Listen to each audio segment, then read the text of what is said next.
Nominalisation is quite a big and quite a scary word, but all it means is using nouns instead of verbs. I've given you some words up here. These are all verbs and adjectives. I've used them in sentences. My friend tried to reject me. Going to the cinema was a delightful experience.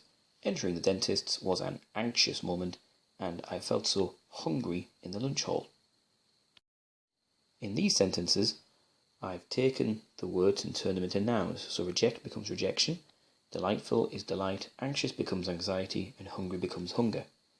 I've also had to slightly edit the sentences. So we've now got my friend filled me with rejection. Going to the cinema was such a delight.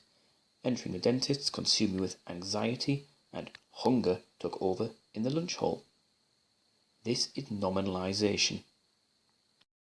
In these sentences, I've used words such as confuse, judge, divide and treat.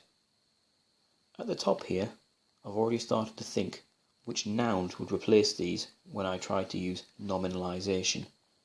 Judge becomes judgment, divide becomes division, treat becomes treatment. For my original sentences, the teacher tried to confuse me, I don't want you to judge me, the bully tried to divide us, I will treat you differently. Let's see what happens when I replace those words with nouns. So in these sentences, I've taken confuse and used it to write the teacher tried to fill me with confusion.